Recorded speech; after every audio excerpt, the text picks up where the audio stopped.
Hello students, welcome. आज हम पढ़ेंगे स्पॉन्टेनियस प्रोसेस के बारे में। ठीक है, स्पॉन्टेनियस प्रोसेस यानी जो नेचुरली ऑकरिंग प्रोसेस है, जितनी भी नेचुरली ऑकरिंग प्रोसेस है, नेचुरली हो रही हैं, वो सभी प्रोसेस का क्या होती है? स्पॉन्टेनियस प्रोसेस होती है। ठीक है, अब ये स्पॉन्टेनियस प्रोसेस में क्या होता है कि यहाँ पर कोई भी एक्सटर्नल एजेंसी की जरूरत नहीं होती। ठीक है, external agency is not required to carry that process. इस प्रोसेस को करने के लिए कोई एक्सटर्नल एजेंसी की जरूरत नहीं होती। That process is naturally occurring means this process is carried by its own. ठीक है, ये प्रोसेस जो है, this process is carried by its own, ये खुद होती हैं, इसके लिए कोई एक्सटर्नल एजेंसी की जरूरत नहीं होती। ठीक है, मतलब हम बोल सकते हैं कि एक्सटर्नल, ठीक है, external agency is not required. ठीक है, external agency is not required, यहां पर कोई एक्सटर्नल एजेंसी की जरूरत नहीं होती। ठीक है, दूसरी बात यह होती है कि स्पॉन्टेनियस प्रोसेस को हम रिवर्स करना चाहे तो इतना आसान नहीं होता। So reversible spontaneous processes can not be easily reverse. ठीक है, in absence of any stimulant. अगर वहां पर वैसे तो उसको रिवर्स करना बहुत हार्ड होता है, इतना इजी नहीं होता कि स्पॉन्टेनियस प्रोसेस को हम रिवर्स कर ले। ठीक है, और अगर रिवर्स करना है तो वहां पर क्या होना चाहिए? उसको स्टिमुलेट करने का स्टिमुलेंट होना चाहिए जो उसको स्टिमुलेट करे या रिवर्सिबल करे, लेकिन इतना आसान स्पॉन्टेनियस प्रोसेस रिवर्स होना पॉसिबल नहीं होता। ठीक है, दूसरा ये है कि स्पॉन्टेनियस प्रोसेस जो होती है इट्स अ यूनिडायरेक्शनल प्रोसेस। ये जो है यूनिडायरेक्शनल होती हैं, एक ही डायरेक्शंस में प्रोसेस होती हैं। ठीक है, एक ही डायरेक्शंस में, that's a unidirectional process. Okay, दूसरा नेक्स्ट ये है कि स्पॉन्टेनियस प्रोसेस यूनिडायरेक्शनल होती है, एक ऐसे डायरेक्शंस में होती है जहां से वो प्रोसेस इक्विलिब्रियम तक पहुंचती है। मतलब this process is continuous in a given directions till that process reaches to equilibrium. जब तक वो इक्विलिब्रियम में नहीं पहुंचेगी, ये प्रोसेस क्या होगी? एक पर्टिकुलर डायरेक्शंस में होगी। मतलब that process is take place in particular direction. ठीक है, in directions till the equilibrium is reach. ठीक है, वहाँ इक्विलिब्रियम जब तक नहीं पहुंचता, ठीक है, तब तक वो प्रोसेस जो है वो प्रोसेस क्या होगी? कंटिन्यूड होगी। ठीक है, so that spontaneous process is take place in a direction till the equilibrium is reached.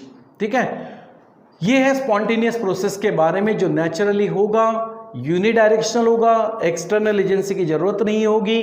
ठीक है, that process is not can be easily reverse and that process take place in a directions in which equilibrium can be exist या equilibrium can be form establish. ठीक है, ऐसे direction में वो process continue होगी। ठीक है, अब स्पॉन्टेनियस प्रोसेस कौन सी हैं, इसको डिसाइड करने के लिए जो फैक्टर्स हैं, मतलब that factors which decide the spontaneity. ठीक है, तो उनके बारे में डिस्कस करते हैं कि फैक्टर्स विच डिसाइड, ठीक है, factors which decide the spontaneity. ठीक है, विच डिसाइड द स्पॉन्टेनिटी।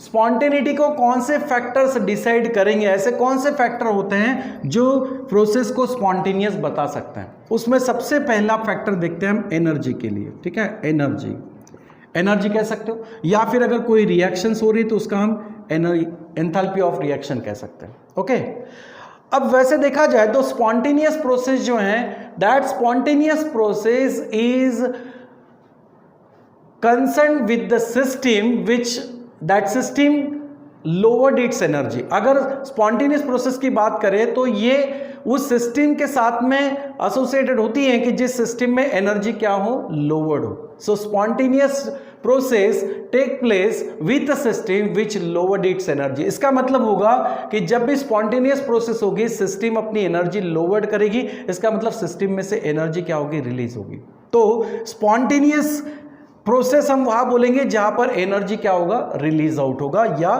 वहां से रिमूव होगा। जैसे कि फॉर एग्जांपल बात करते हैं sodium hydroxide when reacts with hydrochloric acid. ठीक है, this process is take place with the evolution of heat. यहां पर क्या होगी? ये जब प्रोसेस होगी, मतलब इस प्रोसेस में क्या होगा? सोडियम क्लोराइड प्लस वाटर, ये हो गया सिंपल सा न्यूट्रलाइजेशन। तो when sodium hydroxide react with the hydrochloric acid, in that process the enthalpy of reaction या heat of reactions is -57 kilo joule per mole. इसका मतलब निगेटिव में जब एंथैल्पी की वैल्यू है तो क्या हो रहा होगा, इस रिएक्शंस में हीट क्या हो रहा है, इवॉल्व हो रहा है, यानी हम इस रिएक्शंस को बोल सकते हैं एक्सोथर्मिक, इसको बोल सकते हैं हम exothermic, it's exothermic reaction. So spontaneous process में तो शुरुआत में ये माना गया कि जिस प्रोसेस में सिस्टम अपनी एनर्जी लोवर्ड करेगी, जिस प्रोसेस में, जिस रिएक्शन में सिस्टम का एनर्जी कम होगा, इवोल्यूशन होगा, एनर्जी इवॉल्व होगी, उस केस में वो प्रोसेस क्या होगी, स्पॉन्टेनियस होगी। तो सबसे पहले तो एक्सोथर्मिक प्रोसेस हो रहा है तो वो स्पॉन्टेनियस है, ऐसा माना गया। बट कुछ ऐसे भी प्रोसेस है कि जो एंडोथर्मिक है फिर भी स्पॉन्टेनियस है, ठीक है। जैसे कि फॉर एग्जांपल अगर हम बात करते हैं कि आइस, ठीक है, आइस की बात करेंगे तो आइस सॉलिड में ये मेल्ट होगा, किस केस में बनेगा, ये लिक्विड में कन्वर्ट हो जाएगा, ठीक है। So when the solid ice is melted into the liquid about 0 degree Celsius, ठीक है, about 0 degree Celsius, 0 degree Celsius के अबाउट टेम्परेचर पे सॉलिड जो है आइस ये लिक्विड में कन्वर्ट हो जाता है। तो 0 डिग्री सेल्सियस के अबाउ मतलब क्या होता होगा, सॉलिड आइस उस हीट को एब्सॉर्ब कर रहा है, और जब ये हीट एब्सॉर्ब कर रहा है तो ये रिएक्शंस कौन सी होगी, it is the endothermic reaction, ठीक है। ये रिएक्शंस कौन सी होगी, एंडोथर्मिक रिएक्शन होगी।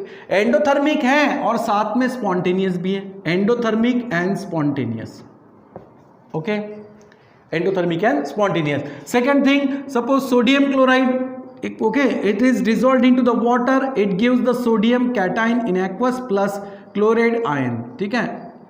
ये कैटायन और एनायन का फॉर्मेशन कर रहा है जब हम सोडियम क्लोराइड को किसमें, वाटर में डिसॉल्व कर रहे हैं, ओके। तो इस प्रोसेस में क्या होता है, इस प्रोसेस में again the heat absorbed from the surrounding, ये सोडियम क्लोराइड वाटर में डिसॉल्व होते हुए क्या करेगा, सराउंडिंग से हीट को एब्सॉर्ब करेगा। अगर यहां पर हीट एब्सॉर्ब हो रही है तो सिमिलरली ये प्रोसेस भी क्या होगा, एंडोथर्मिक होगा, एंडोथर्मिक। बट एंडोथर्मिक के साथ साथ क्या है, ये स्पॉन्टेनियस भी है, ओके। इसका मतलब ये हुआ कि स्पॉन्टेनिटी जो है वो एंडोथर्मिसिटी या एक्सोथर्मिसिटी एक्सप्लेन नहीं करेगी। मतलब exothermicity and endothermicity is not a sufficient criteria to explain the spontaneity of the process, या प्रोसेस की स्पॉन्टेनिटी ये दोनों से सफिशिएंटली एक्सप्लेन नहीं होगी, ठीक है। तो इसके लिए फिर नेक्स्ट क्राइटेरिया क्या आया, पहला तो एनर्जी हो गया, नेक्स्ट क्राइटेरिया था एंट्रोपी, ठीक है, एंट्रोपी। एंट्रोपी उसको हम सिंबॉलिकली एस या डेल्टा एस से भी शो कर सकते हैं, ठीक है, that's a change in entropy बोलेंगे, या फिर उसको कहेंगे हम एंट्रोपी।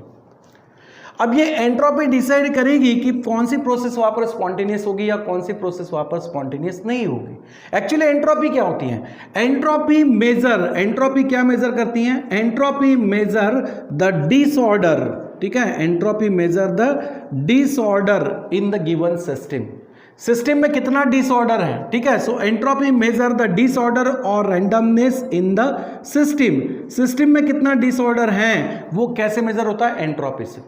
जितना वहां पर डिसऑर्डर ज्यादा होगा उतना उस सिस्टम का एंट्रोपी क्या होगा, ज्यादा होगा, ठीक है। अब जैसे कि फॉर एग्जांपल आइस की बात कर रहे हैं, दैट्स सॉलिड, इसको जब हीट सप्लाई करेंगे ये कन्वर्ट किस में होगा, वाटर में, दैट्स अ लिक्विड, ठीक है। और फिर इसको अगर हीट हम सप्लाई करेंगे तो ये किस में होगा, गैसेस यानी वेपर में कन्वर्ट हो जाएगा। तो सॉलिड को हीट सप्लाई के करने के बाद वो लिक्विड में कन्वर्ट होगा, लिक्विड को हीट सप्लाई करोगे तो वो गैसेस में कन्वर्ट होगा। अब क्या देखा जाएगा कि यहाँ पर आइस में अगर देखा जाए इट्स अ क्रिस्टलाइन सॉलिड, अगर इस क्रिस्टलाइन सॉलिड में देखा जाए तो यहाँ पर एटम्स क्या होते हैं, क्लोजली पैक होते हैं, ओके। इनमें डिसऑर्डर कम है, ये ऑर्डरली अरेंज है, डिसऑर्डर कम है।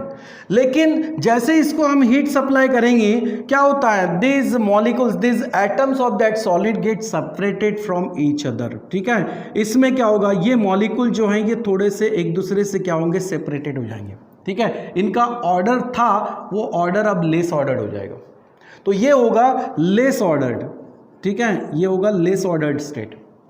लेकिन अगर लिक्विड को फिर से हम हीट सप्लाई कर रहे हैं और अगर वो गैसेस फेज में जा रहा है या वेपराइज हो रहा है, ऐसे केस में क्या होगा, these molecules are randomly move, ठीक है, इनका एक दूसरे से कोई फोर्स ऑफ अट्रैक्शन नहीं रहेगा। That molecules are free to move, that molecules are randomly move, इसका मतलब ये होगा हाईली डिसऑर्डर, ठीक है। ये जो होंगे ये कैसे होंगे, हाईली डिसऑर्डर्ड होंगे। तो एंट्रोपी क्या मेजर कर रहा है, एंट्रोपी मेजर कर रहा है डिसऑर्डर्ड इन दैट सिस्टम।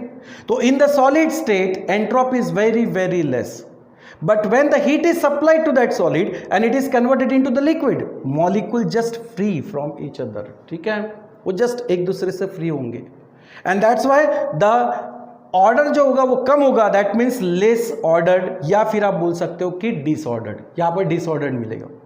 तो डेफिनेटली जब सॉलिड का लिक्विड में कन्वर्शन होगा तो एंट्रोपी बढ़ेगी क्योंकि डिसऑर्डर बढ़ रहा है। लेकिन बाद में क्या होगा, again continuous heat supply to that liquid and when this converted into the gases, that atoms और molecules are randomly move in the space. वो एटम जो होंगे, मॉलिक्यूल्स होंगे, वो रैंडमली स्पेस में क्या होंगे, मूव होंगे, रैंडमनेस उनमें आएगा। इसका मतलब वहां पर हाईली डिसऑर्डर्ड मिलेगा। ठीक है, तो जैसे यहां पर डिसऑर्डर बढ़ा तो एंट्रोपी भी बढ़ेगी। मतलब solid to liquid and liquid to gas, in both case entropy increases. ठीक है, entropy increases, that means delta S is positive. ठीक है, इन बोथ प्रोसेस, इन दोनों प्रोसेस में देखा जाए तो एंट्रोपी क्या मिलेगा, यहां पर पॉजिटिव मिलेगा। ओके, समझ में आया। अब नेक्स्ट अगर एग्जांपल्स देखते हैं, जैसे कि फॉर एग्जांपल अगर हम सॉलिड आयोडीन की बात करेंगे, it's a crystalline solid, but when it is added into the water it gives the iodine in aqueous. ये जो मॉलिक्यूल रहेंगे, अब ये एक्वस यानी वाटर में डिसॉल्व है, तो ये मॉलिक्यूल्स क्या देखा जाएगा यहाँ पर, जैसे कि वो सॉलिड में थे तो कॉम्पैक्ट थे, एक दूसरे से क्लोजली पैक थे, बट जैसे उसको वाटर में डिसॉल्व किया, this molecules are just separate from each other, वो एक दूसरे से सेपरेटेड हो गए, और जैसे ही सेपरेशन हुआ उनका डिसऑर्डर बढ़ा, और डिसऑर्डर बढ़ने से उनकी एंट्रोपी भी बढ़ेगी, तो डेल्टा से यहाँ पर क्या मिलेगा, पॉजिटिव। ओके, तो ये हो गया dissolution of iodine into the water. Second thing, मान लेते हैं हाइड्रोजन है, हाइड्रोजन मॉलिक्यूलर फॉर्म में होता है H2। ठीक है, अगर इस हाइड्रोजन को हम अगर हीट प्रोवाइड करते हैं तो हीट प्रोवाइड करने के बाद क्या होगा, बॉन्ड ब्रेकिंग होगा और वहां पर आपको 2 हाइड्रोजन एटम्स मिलेंगे। So when a molecule is break into their constituent atom, तो अगर जैसे मॉलिक्यूल्स के यहाँ पर एटम बनेंगे हीट सप्लाई करने के बाद, तो भी यहाँ पर क्या होगा, डिसऑर्डर्ड बढ़ेगा। एटम जो बहुत बॉन्डेड थे, अब ये 2 एटम्स एक दूसरे से आइसोलेट हो गए, सेपरेट हो गए, तो यहाँ पर भी एंट्रोपी अगर देखा जाए तो क्या होगा, पॉजिटिव ही होगा। ओके, समझ में आया। तो फिर स्पॉन्टेनिटी के लिए एंट्रोपी से क्या क्राइटेरिया बना कि अगर एंट्रोपी जो है दैट्स अ डेल्टा एस। ठीक है, if this entropy is greater than to 0, अब ये सभी प्रोसेस में एंट्रोपी क्या मिल रहा है, पॉजिटिव मिल रहा है। So if the entropy is greater than to 0, the process is spontaneous. Process क्या होगी, स्पॉन्टेनियस होगी, प्रोसेस इज स्पॉन्टेनियस अगर एंट्रोपी ग्रेटर देन 0 है तो। ठीक है, सेकंड क्राइटेरिया ये था कि अगर entropy is less than to 0, then that process is non spontaneous. ठीक है, process is non spontaneous. And if, ठीक है, and if third the delta S equals to 0, if the change in entropy equals to 0, then that system is in equilibrium. वहां पर क्या होगा, equilibrium होगा। ठीक है, वहां पर एंट्रोपी में कोई चेंजेस नहीं आएगा, उसके ऑर्डर में कोई चेंज नहीं होगा, उस वक्त बोलेंगे हम कि that system is in equilibrium. तो delta S is greater than to 0, then that process is spontaneous. Less than है तो नॉन स्पॉन्टेनियस, और इक्वल टू 0 है तो इक्विलिब्रियम। ये क्राइटेरिया बन गया किसके लिए, to describe the spontaneity of the process, spontaneity of the chemical reaction. Okay, अब इसका अगर क्वांटिटेटिव रिलेशंस निकाला जाए, ठीक है, ये तो हो गए फैक्टर्स। अब इसका क्वांटिटेटिव रिलेशंस अगर निकालते हैं, क्वांटिटेटिव रिलेशन, ठीक है, क्वांटिटेटिव रिलेशन। तो क्वांटिटेटिव रिलेशंस क्या है कि जो भी एंट्रोपी चेंज होगी, that delta S is depends on the 2 factor. ये 2 बातों पर डिपेंड करता है। एक, the amount of heat supplied to that system in reversible manner, या फिर amount of heat absorb by that system in reversible manner. ठीक है, इस बात पर डिपेंड करता है। और दूसरा, and also depends on the absolute temperature of the system. But depend कैसे कर रहा है, न्यूमरेटर पे है, न्यूमरेटर में कौन सी टर्म्स है, amount of heat supplied to that system in reversible manner, तो इसको क्या होगा, डेल्टा एस डायरेक्टली प्रोपोर्शनल रहेगा, जबकि टेम्परेचर से वो इनवर्सली प्रोपोर्शनल रहेगा। ठीक है, तो इसका मतलब ये होगा कि अगर किसी सिस्टम को हम हीट सप्लाई कर रहे हैं तो जितनी ज़्यादा हीट सप्लाई करेंगे उतना उसमें डिसऑर्डर बढ़ेगा, और जितना डिसऑर्डर बढ़ते जाएगा एंट्रोपी भी बढ़ेगा। तो हम कह सकते हैं कि एंट्रोपी में जो इंक्रीज हो रहा है ये प्रोपोर्शनल होता है किससे, amount of heat added to that system. If more and more amount of heat is added then entropy also increases, but it is inversely proportional to temperature. अब ये कैसा है, अगर मान लेते हैं कि कोई सिस्टम, कोई सब्सटेंस अगर हाई टेम्परेचर पे ऑलरेडी मेंटेन है, अगर किसी बॉडी का, किसी सब्सटेंस का शुरुआत में ही एक हाई टेम्परेचर है और उसको हम कुछ हीट सप्लाई कर रहे हैं, ठीक है, कुछ सर्टेन अमाउंट ऑफ हीट उसको हम सप्लाई कर रहे हैं, तो हीट सप्लाई करने से उसमें डिसऑर्डर तो बढ़ेगा. लेकिन ऑलरेडी अगर वो सब्सटेंस एक हाई टेम्परेचर पे मेंटेन है तो सप्लाई की हुई हीट से उसमें उतना कंसिडरेबल डिसऑर्डरनेस नहीं बढ़ेगा, उतना ज़्यादा कंसिडरेबल चेंजेस नहीं होगा. लेकिन अगर वो सब्सटेंस सबसे पहले शुरुआत में अगर लो टेम्परेचर पे है और फिर हम उसको अगर हीट दे रहे हैं तो उस हीट से उस सब्सटेंस में, उस बॉडी में क्या होगा, हाईली डिसऑर्डर्ड दिखाई देगा, मतलब वहाँ पर मॉलिक्यूल का डिसऑर्डरनेस बढ़ेगा. ओके, समझ में आया. सो दैट्स व्हाई टेम्परेचर पे क्या होगा, ये इनवर्सली प्रोपोर्शनल जैसा रिलेटेड हो जाएगा. समझ में आया. जैसे कि मान लो कि कोई एक पर्सन अगर मान लो कि बिजनेस कर रहा है और उसको डेली अगर 1 लाख रुपीज़ का अगर बेनिफिट होता है और एक किसी दिन उसको 1,20,000 का बेनिफिट हो गया, तो वो 20,000 उसके लिए उतना मायने नहीं रखेगा, क्योंकि वो जानता है कि मुझे तो डेली 1 लाख रुपीज़ यहाँ पर बेनिफिट होते जा रहा है, आज थोड़ा सा 20,000 ज़्यादा हो गया, तो उतना ज़्यादा एक्साइटमेंट या उतना ज़्यादा खुशी नहीं होगा. लेकिन अगर किसी इंसान का डेली अगर देखा जाए कि बेनिफिट उसका 20,000 है और कभी किसी दिन उसको 1,20,000 अगर बेनिफिट हो जाता है तो वो बहुत एक्साइटमेंट होगा. ठीक है, तो ऐसा है कि उसी तरह अगर किसी बॉडी सब्सटेंस का टेम्परेचर पहले से ज़्यादा है और उसमें थोड़ा इंक्रीज हो जाता है टेम्परेचर, तो उससे रैंडमनेस में या डिसऑर्डर में इतना ज़्यादा इफेक्ट नहीं होगा, मतलब एंट्रोपी बढ़ेगी लेकिन उतनी कंसिडरेबल वैल्यू से नहीं बढ़ेगी या चेंज नहीं होगी. लेकिन अगर बॉडी का टेम्परेचर कम है और उसको हम हीट सप्लाई कर रहे हैं तो डेफिनेटली वहाँ पर एटम्स और मॉलिक्यूल्स का सेपरेशन बहुत अच्छे से होगा या डिसऑर्डर जो रैंडमनेस है उसका कंपैरेटिवली ज़्यादा होगा या कंसिडरेबल होगा. तो ऐसे केस में एंट्रोपी भी ज़्यादा रहेगी. So delta S is directly proportional to that Q reverse and delta S is inversely proportional to the temperature. Okay, so this is one of the factor which decide the spontaneity of the process. ठीक है, यहाँ तक समझ में आया. तो यहाँ तक हो गया spontaneous process and the factors which decide the spontaneity. One is the energy and second one is the entropy. Okay, energy में हमने देखा कि एक्सोथर्मिसिटी और एंडोथर्मिसिटी जो है that does not give the sufficient criteria to explain the spontaneity, और इसीलिए हमने नेक्स्ट फैक्टर एक्सप्लेन किया, कौन सा, एंट्रोपी. ओके, तो एंट्रोपी यहाँ पर स्पॉन्टेनिटी को एक्सप्लेन करता है.